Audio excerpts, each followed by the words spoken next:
Now, for those of you in my Discord server or that spin around my private circles, you know my opinion of what's happening in the UK. And I said, based on the fact that they're complaining that the prisons are overcrowded, so they're making more room, the question is more room for whom? And we got to see recently a lot of people being arrested for sharing memes. There's one guy that ordered a CSGO replica knife. He got arrested. I'll make a video about that. There's a lot more crackdown on free speech, freedom of expression. So the question is why? Why are they doing this? And my answer was, well, they're planning to fuck with the people. Because at the end of the day, you know, we use the word free speech, and it's kind of become like a buzzword now. But what is it? It's actually holding politicians accountable. It's basically allowing the citizen to blame and express their problems on their political leaders. Without that, politicians are unaccountable. If a politician is unaccountable and they have immense level of power at their hands, they're going to abuse it. They're going to become tyrannical. So this is why politicians that do want to be tyrants, the first thing they have to do is to remove the ability from the people to hold them accountable. By removing free speech, not only are people unable to exercise their grievances and complaints, but they're also incapable of organizing properly. They're also incapable of finding unity. So when the politician does decide indeed to fuck with the farmers, there's going to be less pushback because now there is strict control over the way people think. And here you have the mainstream media writing such vile articles, such as farmers have hoarded land for too long. In other words, they own private property, right? Like, this is your problem. But the interesting thing is that it's their land. It belongs to them and their ancestors. They always were on that land. It is theirs, and you're saying, no, it should be mine. So you're not allowed to have what's yours. Like, why is it that you, from London, think that you are entitled for the land of some Welsh person that has been there farming for generations? Like, you go around and you bitch about colonialism, you bitch about, oh, the British Empire, so bad they went to other people. Yeah, okay, that happened in the past. The people today cannot do anything to change that, but they can understand, okay, what happened is bad, so we shouldn't recreate it. And you're looking at that and you're salivating, and you're like, well, instead of like going to someone else's land and take it, if it's happening within our borders, like if we go into the countryside where we have no place of being, like we got absolutely no ties there, we have no relatives there, we don't even know the people there, we can take their shit. Why is that morally righteous? Why is that morally fair to think like that, right? And then inheritance tax, theft, and we're going to talk about why theft is... I don't think that taxation is theft, by the way, but I think that there is a limit. Like, there should be some common sense for how much you get taxed until the point where it gets to the realm of theft. And it will bring new life to rural Britain. So foreigners, that's what you're talking about.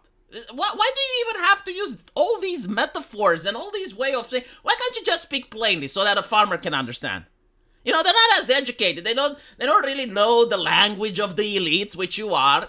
It's interesting about this picture as well, right? Like, you have the farmer that's wealthy. Why don't you have the owner of the Guardian sitting over there? Or the politician? Why is it that they never talk about how much a politician makes per month? And let's compare that with the farmer. Oh, you don't want that, right? And not to mention, you know, they talk about social justice. They're basically saying, oh, it's like minorities have been cut out from farming. As if the guy from the ghetto is going to inherit the farm.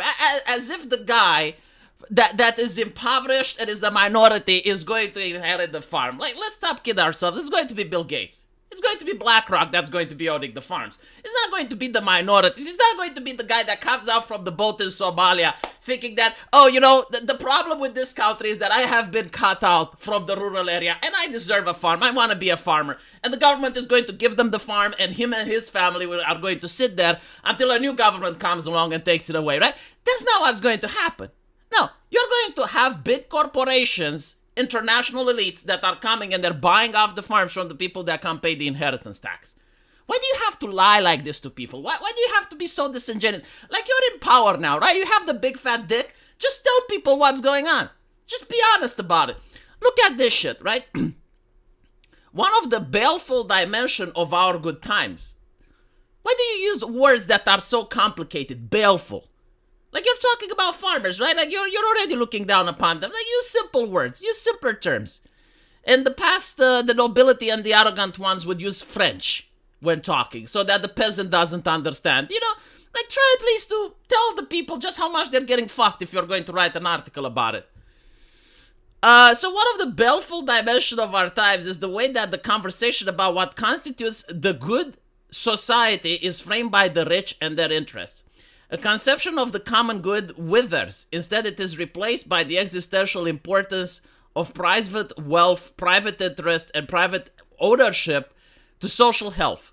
In other words, free markets. Like, he doesn't like the fact that people are free and get to just live their lives based on how they want. No, the life has to be ran based on how the owners of the Guardian thinks it should be ran.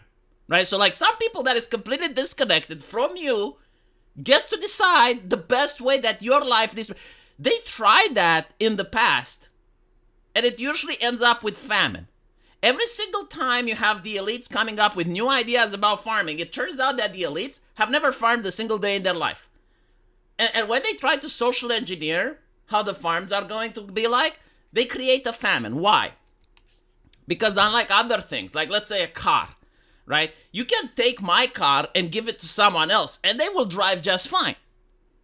Like, you can do that when it comes to certain goods, but when it comes to farming, it's actually not just very difficult, but it requires not just knowing the theory on how to farm, how to plant. You also need to have experience. You also need to know what happens when you have a drought, when you have a flood, when you have like various invasive species that's destroying the crops. You need to know these things, and you can only know it if you grow on a farm and you actually learn from experience.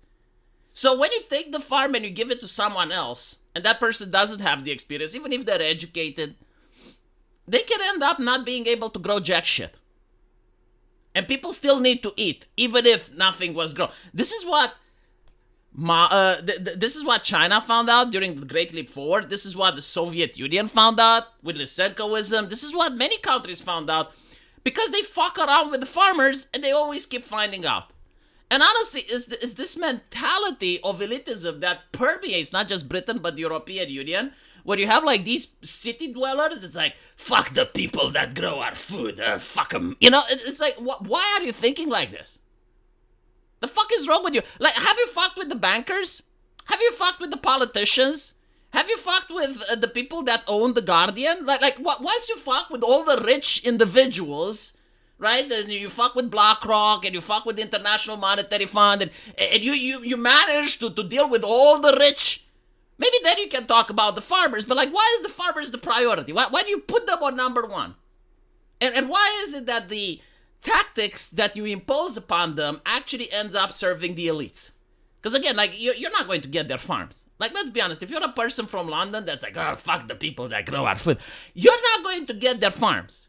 Your family isn't going to get their farms. Their friends aren't going to get their farms. You're not going to get a single penny from that.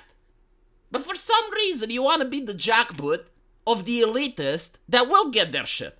You want to be the elitist, the jackboot for Bill Gates or whomever ends up buying these farms.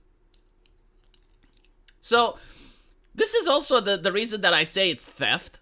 If you read here, they say a debate over taxation, and nowhere is more exposed. It's like the taxation of the inherited wealth, and the debate over Fortnite has dramatized. So basically, when I grew up on communist literature. Like, when I went to school, despite the fact that communism has failed and there was a revolution, I studied based on the same history books, the same manuals that my parents studied, and they were written by communists. So they had like a very communist lens to it. And one of the themes throughout history was oppression. And communists really hated the monarchy. They really hated the aristocrats especially. And they would say how poorly the peasants were treated. And the peasants were oppressed because they had to work the fields. And I think it was like 10% of their wealth had to go to church. And I think like another 15% or so had to go to the noble, right? So like around 25% of what the farmer made had his wealth taken away from him and sent to someone else. And that was oppression. Okay, like that's what they considered to be oppression. And the Ottoman Empire also oppressed us. Like they would force us to pay tribute, and I think like that was like 5 or 10%. But it's the idea, it's like these numbers were enough to cause peasant revolts. Like these numbers were considered oppression, and the communists would justify that. It was like the noble farmer rising up. Let's look at how many taxes farmers have to pay today, right? So they have to pay a lot of fees for the stamps and the regulations. If you have an inspection at your farm, you may have to pay a fine. You already have to pay land tax. You already have to pay VAT tax. Like everything you buy for the farming equipment, right? Like has an added VAT tax or whatever equivalent the UK has. Then you have to pay tax for every single employer that you have. Like you got to do taxes for them. Right, you're paying like a lot of that. I guarantee to you, it's more than 25%, and you're paying it constantly. You want to sell your goods, you gotta pay tax, you know. And then you're telling me that once you die, you gotta pay another tax. Like how much is enough? You know, at this point, is it taxation or is it like what you're allowed to keep? And at what point can we wonder? It's like, what happens with that money? Like, why doesn't the Guardian make an interview where they trace the money that goes from a farmer? Like, I want to know, you know, when the farmer has to pay the money, how much is he paying and how much Saeed gets when he goes to the NHS? And it's like, you know, this farmer has paid for Saeed's brain cancer operation or something like that, you know? And I want to see down the line from the 100% that the farmer paid, like how much the government took to pay for its own staff, how much the government took to pay for the bureaucrats, how much the government took to pay the politicians, and how much did the poor Saeed with brain cancer at the NHS actually got from the farmer? And how many people down that line can we not cut off and be like, you know what, maybe Saeed deserves a little bit more.